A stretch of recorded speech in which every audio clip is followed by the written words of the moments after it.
Greetings. Happy Monday. I am the Moon Mama. Today is, just a beautiful day in ways that help us be persistent and and present and with vision. One of the things I love about the moon is how its relationship to the earth. The moon's gravitational pull pulls on all the waters on the planet, and that includes the water in your body, the oceans, the rivers, the lakes. It includes the unseen molecules of water in our environment. And to that end, the moon impacts, because of the water in our bodies, it impacts our ovulation and our reproductive system. The moon also, because it governs all the waters on the planet, if you think about water, water is the energy or the element that everything needs in order to live. Without water, everything dies. So you think about the desert and cracked earth, dehydrated. And then you think about a lush forest, which is filled with water, with green, luscious trees and plant life and animals thriving. And that's the difference. That's the difference that water makes. But what water also does, which is governed by the moon, is it is patient. It will wear something down over time. It does not. It's not rushing. It's like, I don't have nowhere to go. I've been here since the beginning of time. I'm going to be here to the end. I'm going to wait. You're going to change. I'm going to give you my love and my nourishment and my power, and you're going to grow, and you're going to become soft and supple and expansive. And that's the power of the moon. And also, like, in this mystical way, the moon holds all the memory.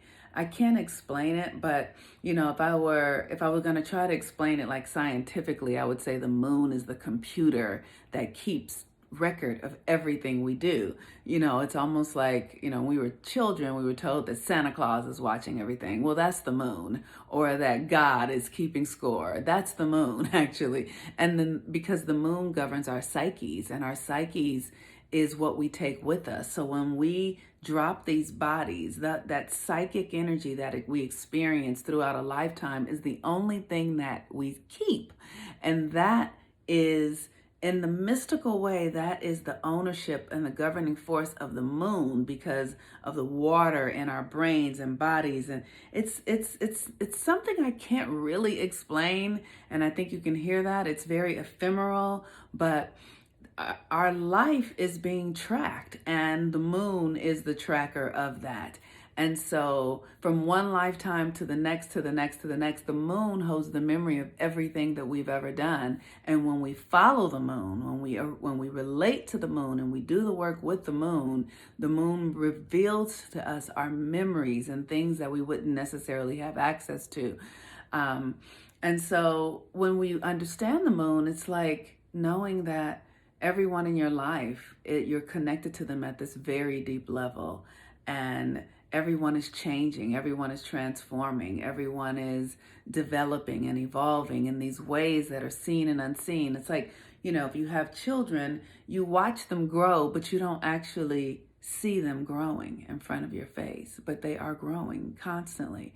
And then you see them from one day to the next, and then they're a little bit taller and a little bit bigger, but you don't actually see the growth happening. And that is the power of the moon. And today the moon is in Taurus. It's in the final stages of Taurus, and the moon is exalted in Taurus. The moon is exalted in Taurus because Taurus is the earth. It's how we create our lives, how we find our value, how we develop ourselves in this earthly way. Like I said, a child becoming, going from being an infant to an adult, this process of becoming is Taurus. And the moon is in Taurus today. So we are in a process of becoming. It is time for us to look at, because it's this Taurus energy, you want to begin to look at what's working in your life right now, really what's working, because there's a lot that's not working because we are all going through that experience of what is not working and what needs to be let go of and what doesn't serve us any longer, and how crazy things are, and everything is coming undone. So the psyche can move into panic and fear. I know yesterday I was talking to a friend of mine and I was saying, I don't recognize anything in my life anymore. And I was in tears. Like, the only thing I recognize in my life on some level is my apartment because I've lived in it for 10 years. But everything about me is completely different. Everything about everyone else in my life is completely different. The people that I've been closest to for the last, 10, 20 years are no longer present in my life in that way.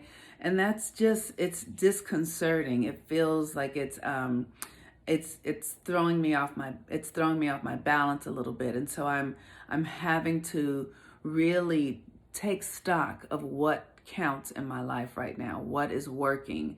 My son is flourishing. My son's father is very present with him while I'm building my business and working. My son's father is, really making sure that our son is doing well and thriving, and that is working. My clients are making turns and advancing in their lives in ways that they weren't doing before they started working with me. What else is working? I am getting enough rest. I'm getting exercise.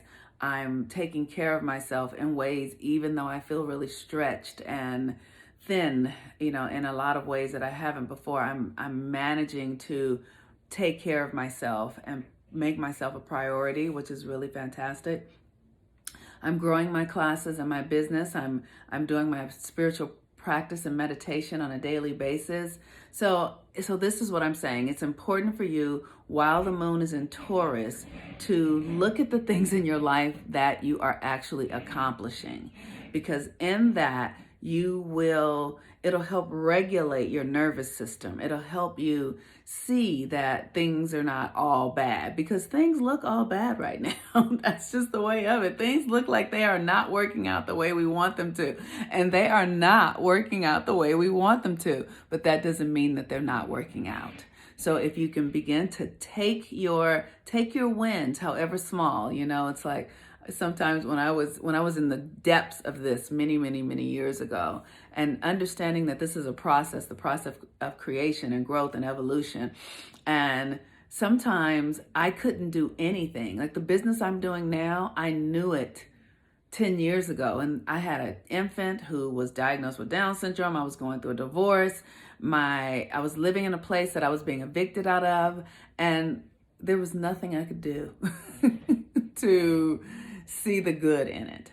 But what I would do every day is I would sit down and hold a little light in my heart for who I am today now. I knew that I was being called to something greater. I knew that there was something inside of me. I didn't know how. I didn't believe it most times.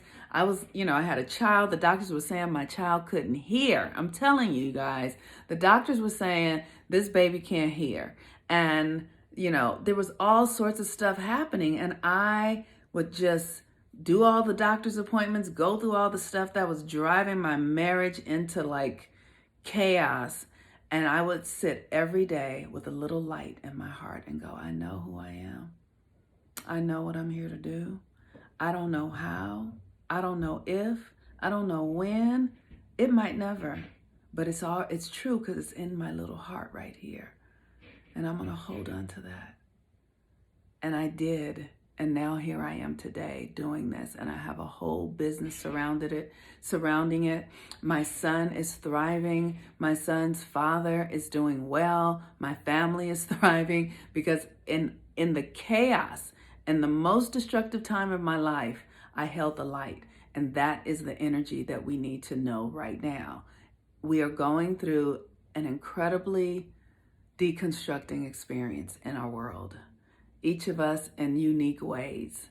And we can hold the light, and all you have to do is take one little action to up-level yourself, to uplift yourself. One of the ways you can do that is by following the direction that I'm giving here. Ask for your own direction. You can register for the Mars Retrograde course. Mars Retrograde will help you begin to understand how to shift these energies and Tomorrow I will have the link, or Wednesday actually, for the Mercury Retrograde course, so you can start registering for that. Mercury's going to be retrograding in Scorpio, and we are going to have to look at our shadow energy and reharness it into something else, alchemizing our shadows. You guys have been hearing me do that here for the last month or so when I've been talking about obsessing and how I have obsessed over men and romantically for an eternity, but I literally have learned how to alchemize this energy by walking into it. And you can do this with anything. You can do it with obsessing or fear or shame or guilt or, sexual stuff or, any sort of shadow stuff. We're going to be doing the work to alchemize it with this Mercury retrograde. And it is so empowering. It is so empowering. And it is painful, but you can do it. And I'm going to be offering the tools and the resources and the coaching in a class with Ricky Williams and Kelly and I, a woman who does Kali rituals, which is a deep, shadowy, like going into the depths of your ego and transforming that energy through dance, is going to be working with us. So I encourage you to stay tuned, because that is going to be an incredible course. So with that, today, this is a moon day. Please hear what I said about the power of the moon and how it holds the memory and how it holds our past lives and how it's tracking us, so that you can understand how this energy is really here to serve you and how you can use it to be patient, to trust the process, and to know that where you are is exactly where you're supposed to be. And the moon in Taurus is about literally counting your value. Where can you find value in your life, and how is it working? Register for the Mars Retrograde class. I am the Moon Mama. I love you all. Thank you so much. Peace and blessings. Have a wonderful day. Bye-bye.